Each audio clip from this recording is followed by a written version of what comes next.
Let's say you've been riding for a couple of years now and you feel like you have what it takes to move on to your first liter bike. What are you gonna get? If you're like me, when I wanted to answer that question, I went and asked the internet for its opinion. I went on Google and asked, what is the best liter bike? And of course, the internet never gives you a straight answer. Every forum, everybody who felt like they know something about liter bikes all said, it doesn't matter. All liter bikes are the same. They all have the same engine, about the same horsepower and torque, about the same gas tank size, about the same seat height, rear tire size, front tire size. Electronics are all almost the same. It doesn't matter. But it does. And they do differ. Maybe not in the overall aspects and specs, but the devil is in the details. And that's what this video is gonna be about, the details. So let's do that. Let's go wheel to wheel and everything in between on this brand new 2025 Kawasaki Ninja ZX10R Kawasaki Racing Team Edition ABS. And look at the details on this motorcycle from all the angles. Everything there is to show you, I'm going to show you in this video. Hopefully this video goes down in history as the most detailed ZX10R video you're going to find. Then we're going to get on it, go ride this brand new motorcycle with 0 miles on the odometer. Then I'm going to quantify my thoughts and give this bike the Emmy score. Let's start by talking about what's powering this 2025 ZX10R, and it's an engine that's been here for a really long time without much of a change done to it. It's a 998cc liquid-cooled inline 4-cylinder engine that makes about 180 horsepower and about 85 foot-pounds of torque. That's one of the things I want you to stay away from, not sweat too much about whether this makes 180, 183 horsepower, 178 horsepower. It doesn't matter, because after all, you can buy this motorcycle, change the air filter, flash the ECU, put an exhaust on it, and now it bumps up the horsepower by about 30, 35 horsepower. Drastic difference. This motorcycle can be faster than any other stock crotch rocket if you simply ECU flash it. So those are the things you shouldn't base a motorcycle on.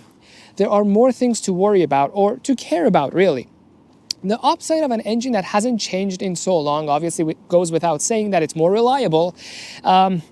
The engines that are continuously undergoing modifications and improvements and updates, they have a higher chance of going bad, breaking. The other thing about this engine is that it's connected to a transmission that has quick shifter up and down already equipped from factory for this model year. R1 also has it, but CBR 1000RR doesn't have it. That is one of the things I would look for when I buy this motorcycle, because a quick shifter can add about $1,000 to $2,000 worth of labor and parts to the motorcycle if it doesn't already come with it. And an afterthought quick shifter is always a little inferior to one that the factory gives you. So this bike has it. That's one thing that I'm going to look at compared to the competition. The engine, not so much, because they're all the same.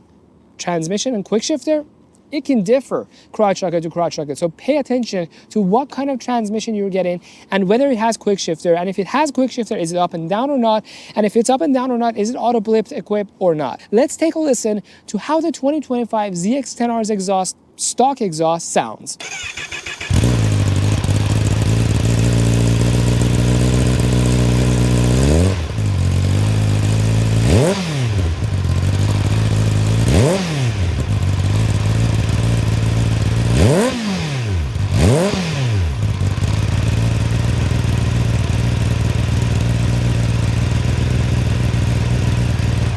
Now let's move on to the riding position. The ergonomics triangle and the seat height.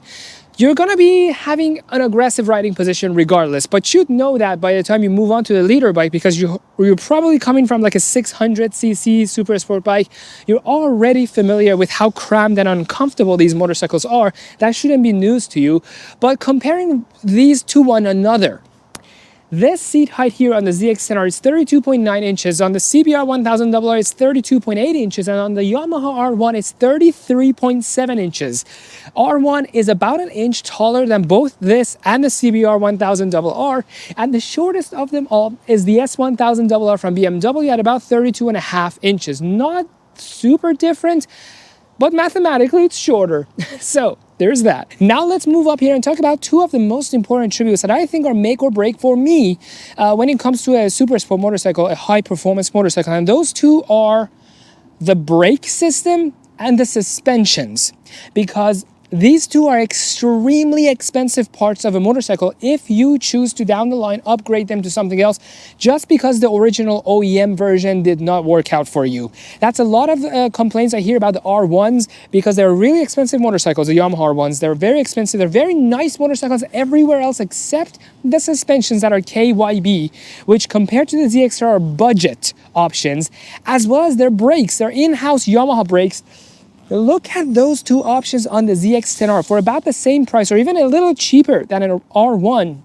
When you get this ZX10R, you're gonna get Showa's top of the line, balance-free nitrogen reservoir equipped fork with more travel than the R1, and they are super soft, super agile, super capable when it comes to racing.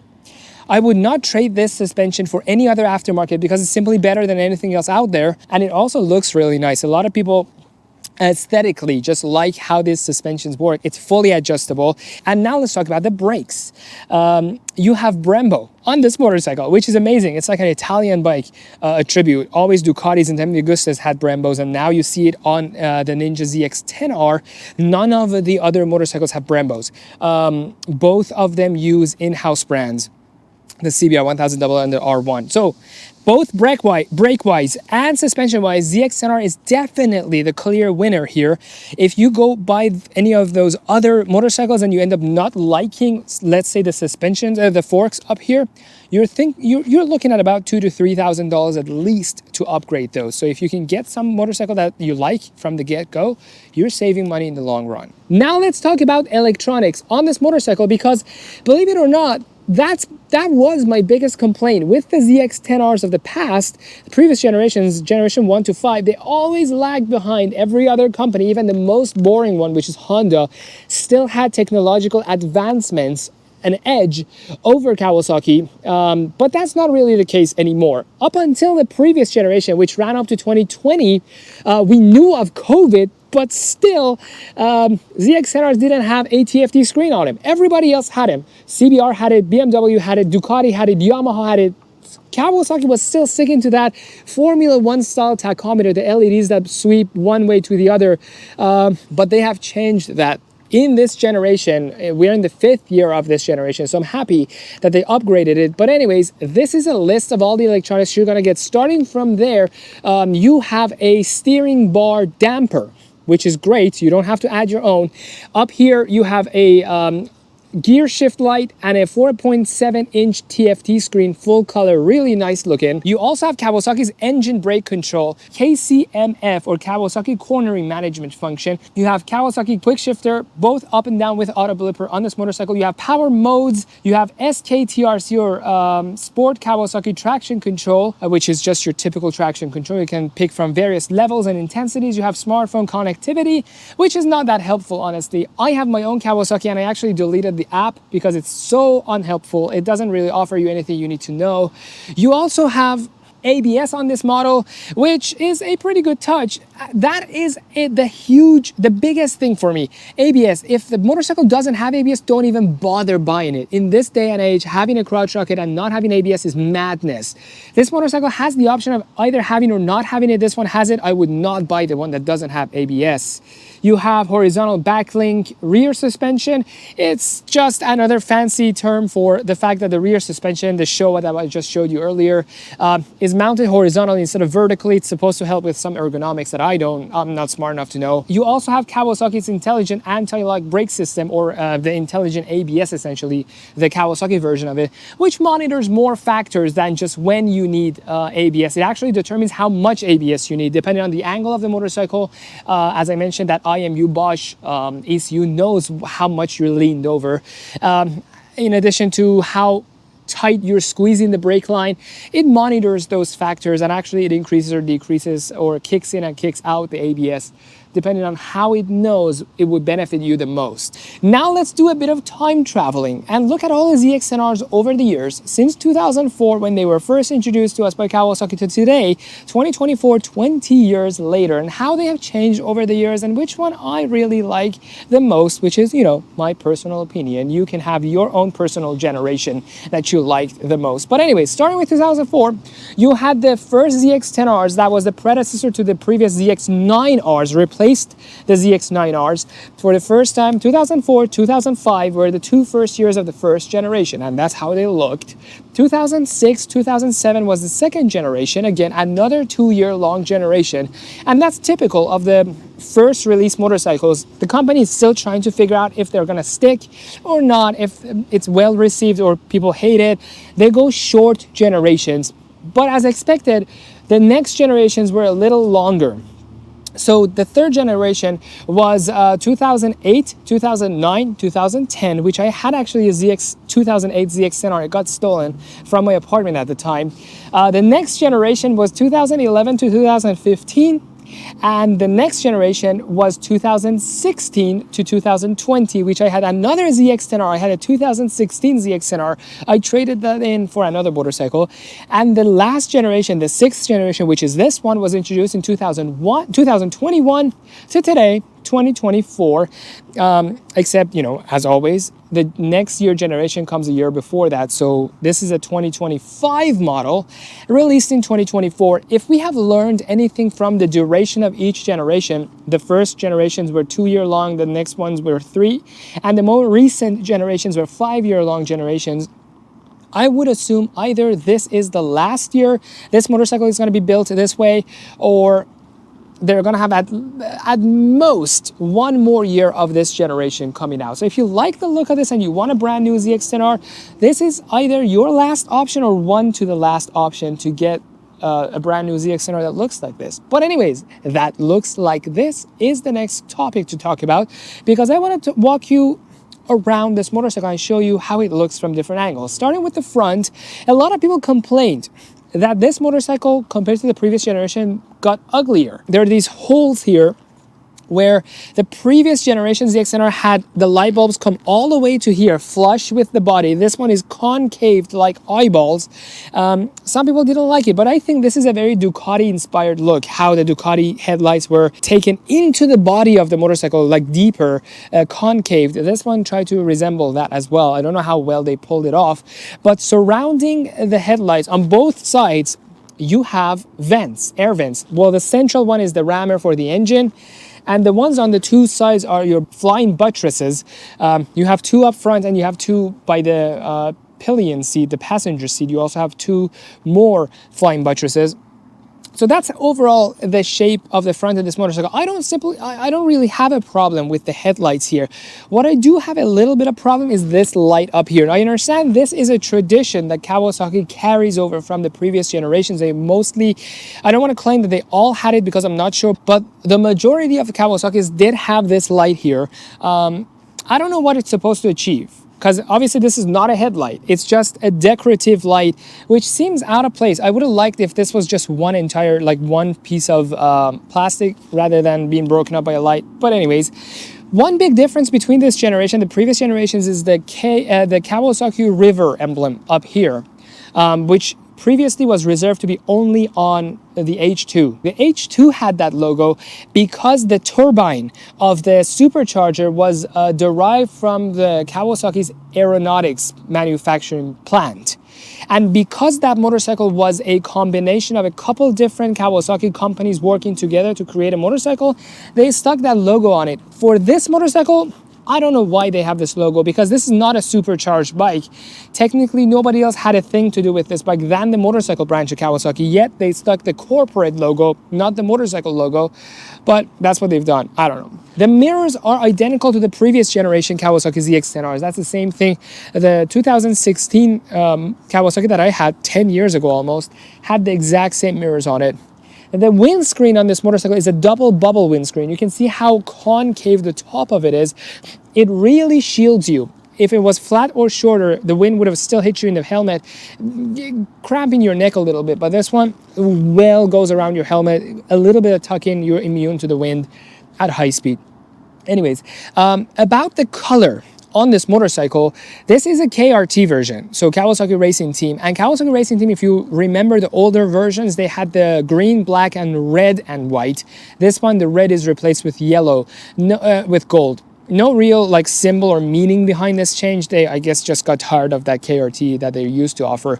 Now this KRT is a fresh new look, which I kind of like, but that's exactly the only difference between this and the previous year, 2024 ZX10R. The only thing they have changed was the graphics.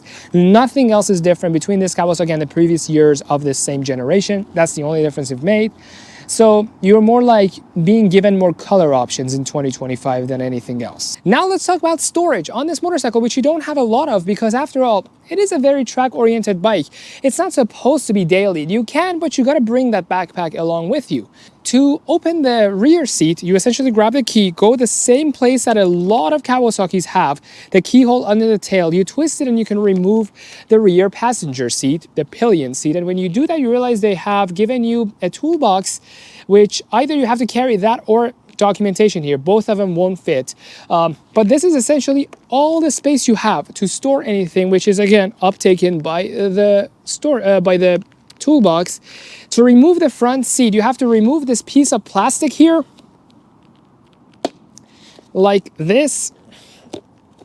And then when you remove it, there are 2 hex keys. You undo those and then you can remove the front seat to access the battery, but no more storage there. And if there is a little bit of storage, it's not going to be practical because you have to pull out a toolbox every single time you need to remove the front seat. So anyways, storage on the ZX10R, essentially non-existent. With all of that out of the way, I think you and I are ready to take this brand new 2025 ZX10R out on the road and give it a try. But before we do that, a huge shout out to Bellevue Motorsports for trusting me with this expensive 200 horsepower, brand new 0 miles on the odometer motorcycle to get it out on the road in the rush hours and try it out and give you my personal opinion so you can make a better informed decision of what garage rocket, what super sport bike is going to be the best option for you. Go check them out. I'll leave a link to their description, to their website in the description section of this video. Go check them out. With all of that, let's go and ride this bike.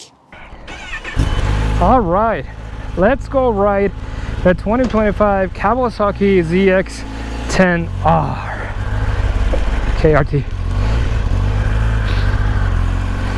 Alrighty, so I remember the previous generations, the generation actually before this one, was one of those last remaining super sport motorcycles that had one light be the low beam, the other one be the high beam. And to everybody who was not super familiar with with motorcycles, it always felt like one of your light bulbs is out. Obviously this motorcycle is not like that. They have learned their lessons after 20 years, and this motorcycle now has both lights work. Both are low beam and both are high beam depending on what you choose. The pedal is up here to make it high beam. You push it up for permanent high beam, you push it down for pass, so it just flashes people to let them know that you're gonna overtake them.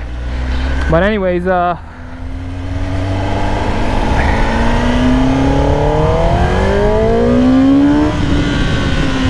well, what's it called?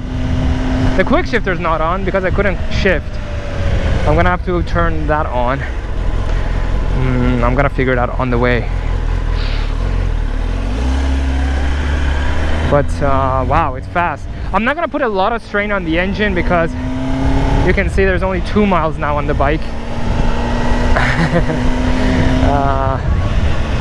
But here, let's go figure out how to turn on the quick shifter. Oh, there you go. So that brings us to the menu, display, vehicle set, probably vehicle settings, right? Let's go in, select, there you go. Quick shifter off, turn it on. I wish they had made it a little simpler, but anyways, quick shifter is on now. Let's go ahead and try that. Probably by holding this button, you go back out of the menu. Doesn't matter. Once you change gear and start moving, probably gets out. Wow, this is a really hot day, guys. I hope my camera doesn't give out. If it does, we'll be on the Insta360. Is it still recording? Yeah, good. If I didn't have this Insta360, I would have probably gone lane split a little bit. Oh well. So it is very comfortable. It's one of the more comfortable super sports.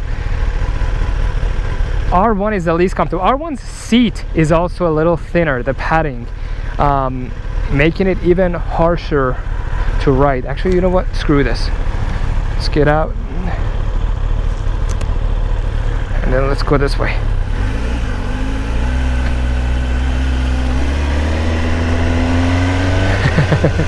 Improvise and adapt.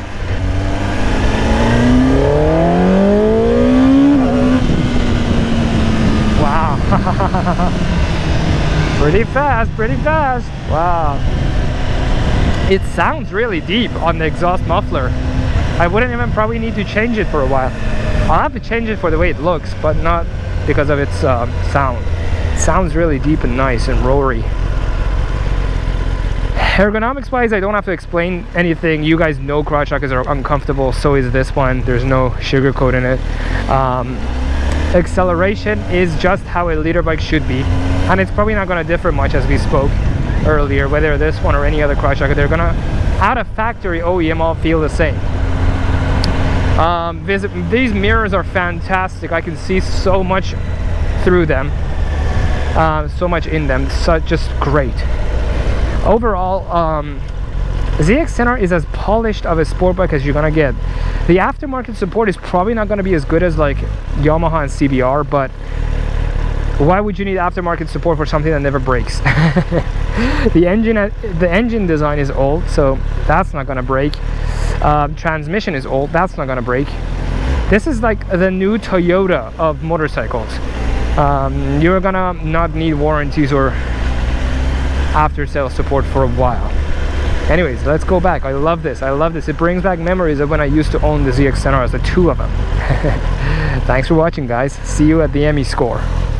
And now onto the Emmy score for the 2025 Kawasaki Ninja ZX10R KRT ABS. In the commuter category, you get LED lights to see better and to be better seen. You get rain mode for a quick switch when and if it starts to rain during your commute, and ABS in case your tire loses traction. The cruise control is definitely a nice touch on the ZX10R. Not needed, but it is much appreciated for longer commutes. A large full-color TFT screen can make seeing crucial information easy, especially in direct sunlight. The bike has no storage, which is expected of a bike in this category. The gas tank size and fuel consumption of about 30 miles per gallon is similar to many other sport bikes. As for pricing, these bikes are going up every year. They're just getting more expensive, I guess, due to inflation. This bike, as seen on the screen, is $18,800 US, which is between how much a CBR and an R1 costs. Kawasaki's reliability track record and good parts and labor availability can allow you the peace of mind you'd need to commute on this bike on a daily basis. The ZX10R earns a 15 out of 20 in the commuter category. Now onto the performance/dope factor category. The ZX10R is filled with all kinds of racetrack goodies. The aggressive ergonomics will definitely help you throw this thing around. It weighs 456 pounds, which is considered average when it comes to superbikes. It's got 170 rear wheel horsepower and about 85 foot-pounds of torque. As for the design choices and marketplace, it surely has a more premium feel to it than the Honda or Yamaha. The colors are vibrant and the design isn't too aggressive. The ZX10R gets a 16.5 out of 20 for the overall performance and dope factor category. And it sits here on the list of other sport bikes I have reviewed. In the past, I've had two general complaints about the ZX10Rs. One, they were lagging behind in technology, and two, they were always towards the heavier side of super sport motorcycles. But this generation has definitely improved on both. At this point, I can say the ZX10R goes head to head against the Yamaha R1 when it comes to electronic features, and goes head to head against Honda when it comes to reliability. If you haven't already, I suggest you test ride a ZX10R to see for yourself what an amazing super sport bike it is.